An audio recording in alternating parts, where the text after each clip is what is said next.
Well, howdy there, Internet people. It's Bo again. So today we are going to talk about Biden and what he sees as a worthwhile thought. And what that means. And whether or not that statement was just typical Democratic messaging not being great, or there's more to it. Because the full quote, not the one that's in the headlines, but the full quote, there's more to what he said. And we're going to kind of run through that because some questions have come in. If you have no idea what I'm talking about, the press asked the Biden administration, they asked Biden himself, what do you think about conditioning military aid to Israel? And the quote that everybody's focused on is him saying it's a worthwhile thought. Questions have come in. Is this just normal, bad Democratic messaging?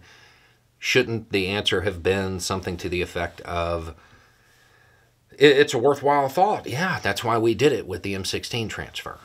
Because if you don't know, the Biden administration placed conditions on the transfer of M16s to Israel. Okay? And, I mean, it's interesting that that was ignored, that he didn't point that out.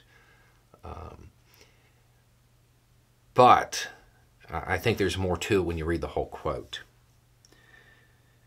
It's a worthwhile thought, but I don't think if I had started off with that, we would have gotten where we are today.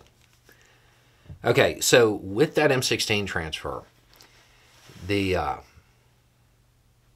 I think people might have thought I was like summarizing and leaving stuff out when I said the condition was that it couldn't be transferred to settlers. No, like that's literally kind of the only condition.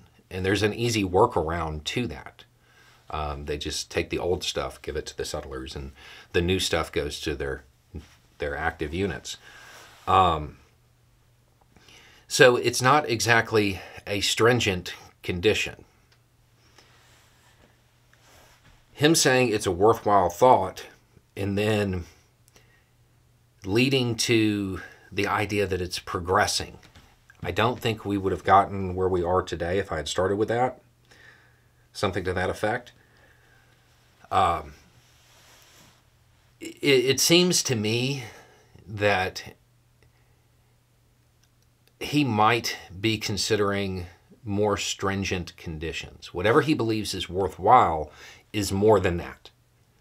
So he's viewing that as a taste. Think about how the U.S. and the West in general dealt with all of Russia's red lines, you know. If you give them tanks, you know, that's going to be super bad. A little bit, well, we can give them these Bradleys. They're not really tanks, and then give them tanks. Ease into it. That's kind of my takeaway from what he said there, was that whatever he is considering, whatever he believes is a worthwhile thought, is more stringent than the conditions that were placed on the M16 transfer. And if he believes that they are, the ones coming are more stringent, well, there's no reason to point to something that isn't up to what he wants to do. I would note that he didn't give any examples of what those conditions might be. And it was kind of off the cuff. So this is probably something that's in discussions. It's not something they're working out the policy on yet. But the overriding theme here is that the U.S.-Israeli relationship is changing, particularly when it comes to aid. Just saying that 2 years ago, that was not something that would have been in line with any U.S. policy. Just kind of putting it out there that, hey, maybe we should put conditions on this. So I think it's part them easing into whatever the finalized conditions will be, and part slowly easing the American public into the idea that the relationship is changing. How it changes, how much it changes, if it changes at all that's really still up in the air. because I don't see this statement as definitive. It seems more like this is something we're looking at, but we haven't made any decisions yet. The way state has been pushing this issue, I feel like there will be changes, but how significant? No clue.